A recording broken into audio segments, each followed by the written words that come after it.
이사야서 61장 1절에서 3절 말씀 합독합니다. 주 여호와의 영이 내게 내리셨으니 이는 여호와께서 내게 기름을 부으사 가난한 자에게 아름다운 소식을 전하게 하려 하십니다. 나를 보내사 마음이 상한 자를 고치며 포로된 자에게 자유를, 갇힌 자에게 노임을 선포하며 경계할 자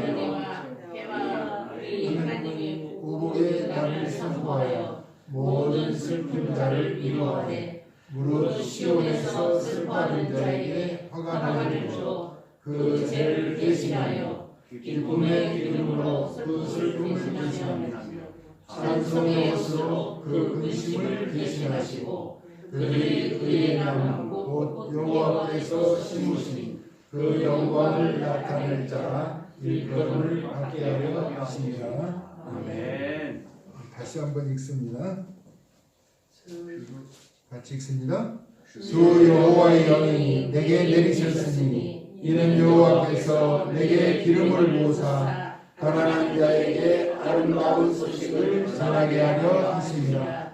나를 보내사 마음이 상한 자를 고치며 포로된 자에게 자유를, 갇힌 자에게 노임을 선포하며 여호와의 은혜의 해와 우리 하나님의 보복의 날을 선포하여 모든 슬픈 자를 위로하되 무릇 시온에서 슬퍼하는 자에게 화관을 주어 그 죄를 대신하며 기쁨의 기름으로 그 슬픔을 대신하며 찬송의 옷으로 그 근심을 대신하시고 그들이 의의 나무 곧 여호와께서 심으신 그 영광을 나타낼 자라 일컬음을 받게 하려 하십니다. 아멘.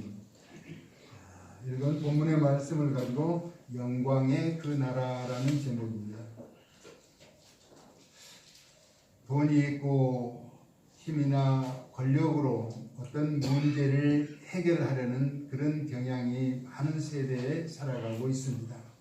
그렇습니다. 돈이 있고 힘이 있고 권력이 있으면은 그것으로 문제를 해결하는 그것은 부패한 것이고 타락한 것이라는 것입니다. 그러나 하나님이 세우신 그 영광의 나라는 돈으로도 못 가는 것이죠. 힘으로도 갈 수 없는 것입니다. 벼슬도 또 지식으로도 아무리 어여뻐도 얼굴이 예쁜 사람 또 잘난 사람이 먹고 사는데 좋은 세상인 것 같습니다. 그러나 또 마음 착해도 못 가는 곳이라는 것입니다. 오직 믿음으로 가는 나라 하나님 나라. 할렐루야. 아멘. 그래서 히브리서 10장 38절에서 나의 의는 믿음으로 말미암아 살리라 라고 합니다.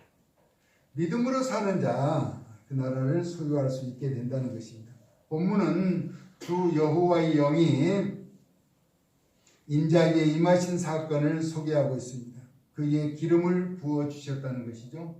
기름 부음이라고 하는 것은 선지자나 제사장이나 왕에게 베푸르신 하나님의 크신 은총이죠. 우리가 잘 아는 것처럼 선지자는 하나님의 뜻을 택한 백성들에게 나타내는 그런 역할이고요. 제사장은 백성들이 지은 죄를 하나님 앞에 사죄의 은총을 베풀어 주도록 중재하는 역할을 감당하죠. 그리고 왕은 하나님의 뜻을 따라서 통치하는 그런 권력을 행사하게 되는 것입니다. 이와 같은 세 가지 직임을 다 감당하신 분은 오직 한 분 예수님밖에 없죠. 오직 예수님만이 그 사역을 감당하셨는데 그 사역 가운데 가난한 자, 또 마음 상한 자, 포로된 자, 갇힌 자를 위로하고 자유케 하셨다라고 하는 사실인 것입니다. 기름 부음에 나타난 현상은 어떤 것인가? 앞서 말씀드렸던 것처럼 선지자나 제사장이나 왕에게 기름을 부어주셨는데 여호와께서 그의 기름 부음을 받은 고레스는 이방인의 왕이죠. 그에게 기름을 부어주셨는데 내가 그의 오른손을 붙들고 그 앞에 열국을 항복하게 하며 모든 나라가 그 앞에 항복하도록 권세를 허락해 주셨다라고 하는 것입니다.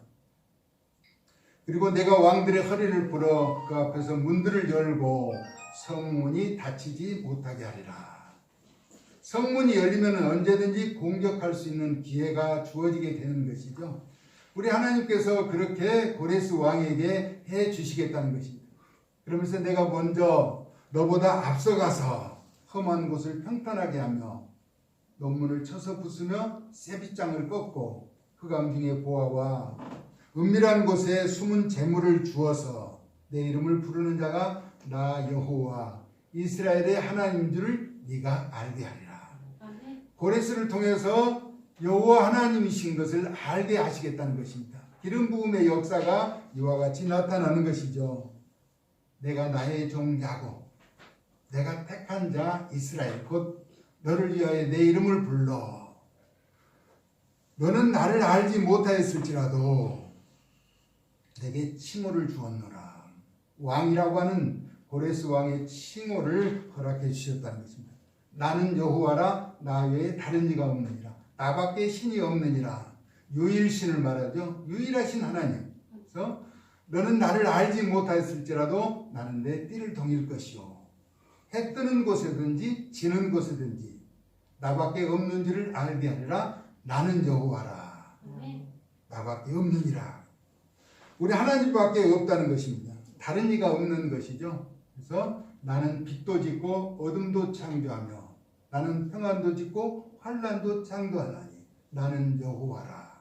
이 모든 일들을 행하는 자니라. 이렇게 말씀하고 있습니다. 그러니까 이 세상의 모든 일은 여호와 하나님을 통해서 나타나며 이루어지게 된다라고 하는 것입니다. 하물며 이방인의 왕에게도 기름을 부어서 그토록 귀중한 도구로 사용하시게 된다는 것이죠. 메시아를 통한 영광의 나라를 소유할 자는 그러면 어떤 자인가? 가난한 자라는 것입니다. 가난한 자. 우리가 산상수훈에서 마태복음 5장 3절에 심령이 가난한 자는 복이 있다라고 말씀하고 있죠. 이는 영적으로 핍절되어 권고하며 또 육적으로는 곤란한 것을 의미하기도 합니다. 누가복음 6장 20절에서 예수님께서 눈을 들어 제자들을 보시고 이르시되 너희 가난한 자는 복이 있나니 하나님의 나라가 너희의 것임이라 라고 말씀하죠. 그리고 마음이 상한 자, 이는 애통한 자와 대비되는 것으로 남유다가 멸망하고 이로 인하여 하나님 나라가 속히 임하기를 기다리는 의로운 심령을 가진 자들을 염두에 두고 거룩한 것으로 여겨진 것이죠.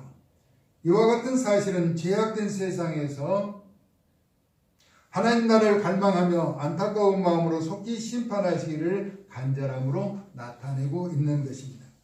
또 포로와 갇힌 자들은 남유다의 멸망으로 불의한 자들에 의해서 억압받는 고통에서 자유를 염원하며 아름다운 소식, 좋은 소식이죠. 곧 복된 소식을 기다리고 있었던 것입니다. 이사야서 40장 9절에서는 아름다운 소식을 시온에 전하는 자여 높은 산에 오를지어다 라고, 아름다운 소식을 예루살렘에 전하는 자여 너는 힘써 소리를 높이라. 두려워하지 말라는 것입니다. 소리를 높여 남유다 성읍들에 알하기를 너희의 하나님을 보라 하라 라고 말씀하죠. 모두가 기다리는 영광의 그 나라는 오직 메시아를 통하여 성취될 것을 나타내고 있는 것입니다. 그것이 모두가 기다리는 복음이라는 것입니다. 가난한 자, 마음이 상한 자, 나라 잃고 포로된 자, 갇혀있는 자에게는 메시아가 유일한 해결책이 된다는 것입니다. 할렐루야. 여러분의 고통 가운데 어려움이 있습니까?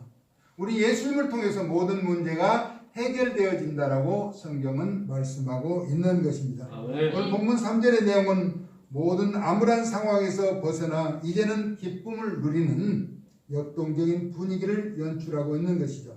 마치 우리가 힘들게 지나온 코로나19 사태가 위드 코로나 방역으로 바뀌면서 일상이 조금씩 회복되고 있는 것처럼 옛날의 시절로 돌아가고 있다는 것입니다.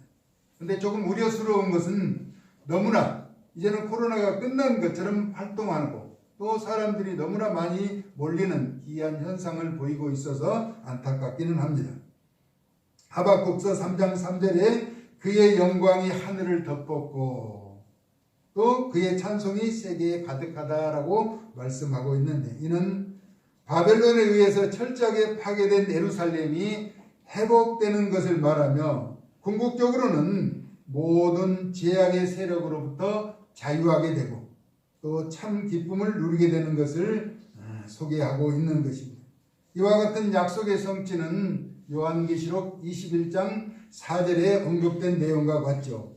모든 눈물을 그 눈에서 닦아주시니 다시는 사망이 없고 애통하는 것이나 곡하는 것이 있지 않고 또 아픈 것이 다시 있지 아니하리니 처음 것들이 다 지나갔습니다 라고 말씀하고 있습니다.